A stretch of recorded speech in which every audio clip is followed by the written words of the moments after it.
Bismillahirrahmanirrahim. Assalamualaikum warahmatullahi wabarakatuh. Baik, Tolib dan Tolibah kelas 8.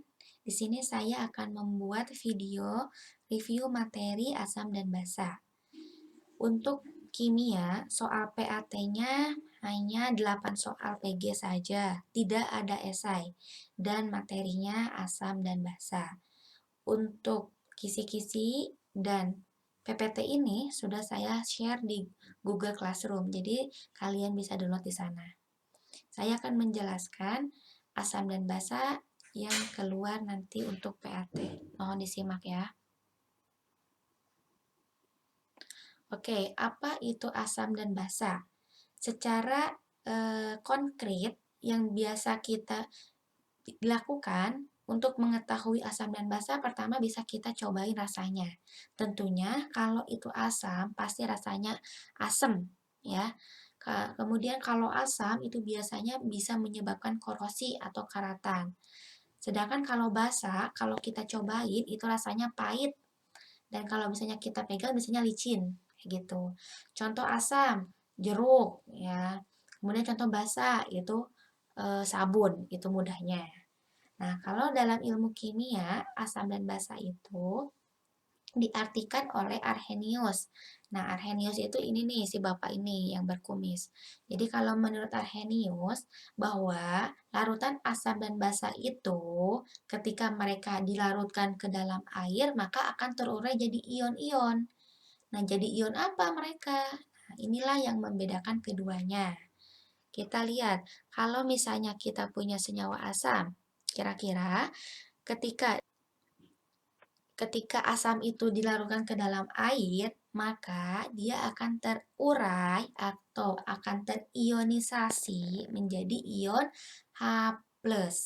Ion H+ itu bisa juga disebut dengan H3O+.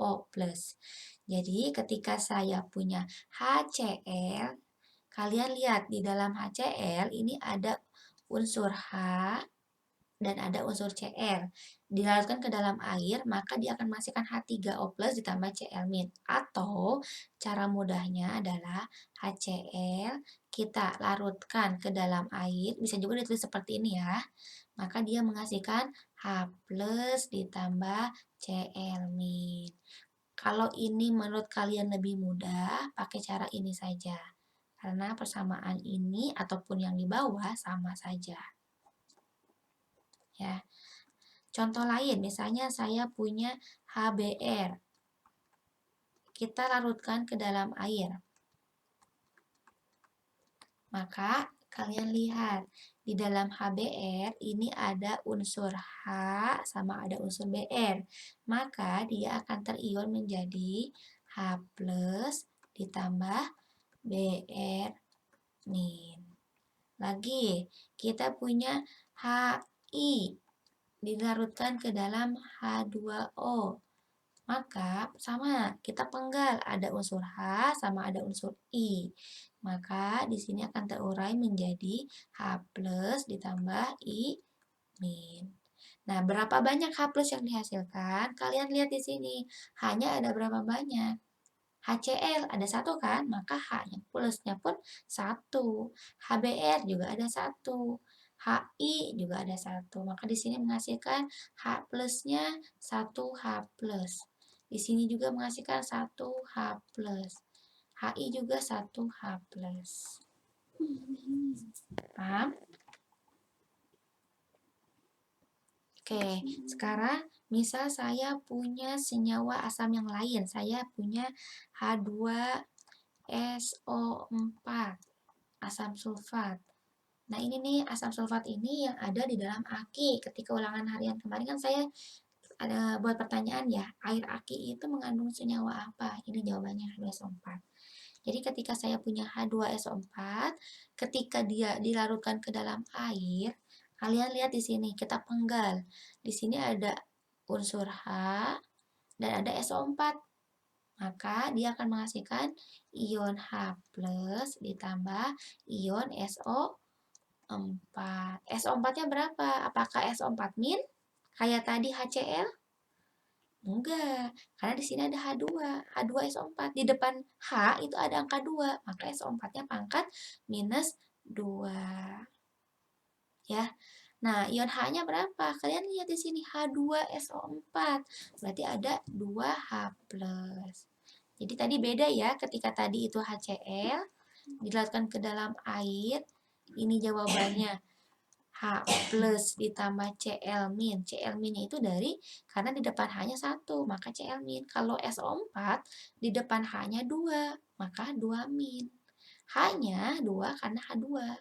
HCl H-nya 1 karena H-nya ada 1 di HCl. Lagi, saya punya H3PO4. Kita larutkan ke dalam air. Nah, kalian lihat H3PO4 kita breakdown lagi. Ada H3 sama ada PO4. Maka dia akan terurai menjadi H plus ditambah PO4. PO4-nya berapa? Lihat di depan H ada angka 3, maka PO4-nya pangkat min 3. Ya. Nah, kemudian H plusnya ada berapa banyak? Kalian lihat di sini H3, berarti ada 3 H plus. Lagi, misalnya saya punya H2CO3. Kita larutkan ke dalam air. Oke, kita breakdown lagi. Ada H sama ada CO3 kan? Maka di sini akan menghasilkan ion H plus ditambah ion CO3. Berapa muatannya? Lihat, di depan H ada angka 2. Maka menghasilkan minus 2. Berapa banyak H plusnya? H2, berarti 2 H plus. Maka ketika ditanya di antara keempat senyawa ini mana yang banyak menghasilkan ion H plus? Kalian lihat di sini H2SO4 menghasilkan 2H plus, HCl menghasilkan H plus, H3PO4 menghasilkan 3H plus, dan H2CO3 menghasilkan 2H plus. Maka yang paling banyak menghasilkan ion H plus jawabannya adalah H3PO4. Yang paling sedikit adalah H plus. Bisa dipahami ya? Kalau misalnya kalian bingung, kalian bisa chat saya.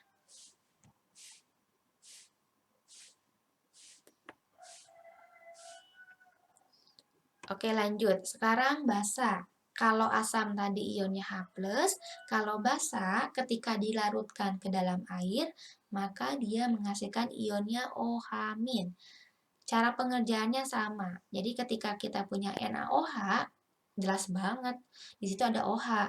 Biasanya OH itu di belakang. Oh iya, saya jelasin lagi tadi kalau misalnya kita mau mengionisasi itu ion pertama itu pasti positif atau kation. Yang kedua itu terurai jadi negatif. Jadi itu memang secara default dia itu yang pertama menghasilkan ion positif, yang kedua negatif ya.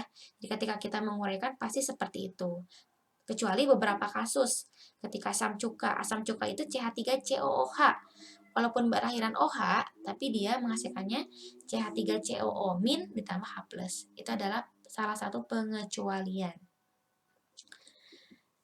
Saya tulis di sini ya, biar kalian gak bingung. Jadi ketika ini pengecualian, ketika kita punya CH3COH, ini adalah asam cuka yang biasa kita pakai untuk asinan atau untuk makan bakso gitu ya. Jadi ini pengecualiannya jadi CH3COO- ditambah H+. Jadi CH3COO itu asam, bukan basa.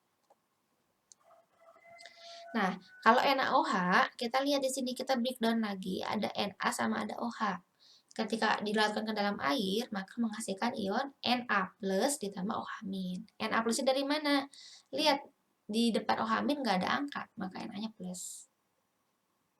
Ya, contoh lain, misalnya saya punya LiOH, dilarutkan ke dalam air. Jadi penulisannya bebas ya, kalian boleh plus H2O atau seperti ini juga nggak masalah. LiOH dilarutkan ke dalam air, maka dia menghasilkan Li plus ditambah OH-. Misalnya lagi saya punya MgOH 2 kali, kita larutkan ke dalam air. Maka kita breakdown, di sini ada Mg sama ada OH. Nah, jadi di sini Mg ditambah OH min. OH itu udah pasti min, nggak mungkin OH min 2 ya.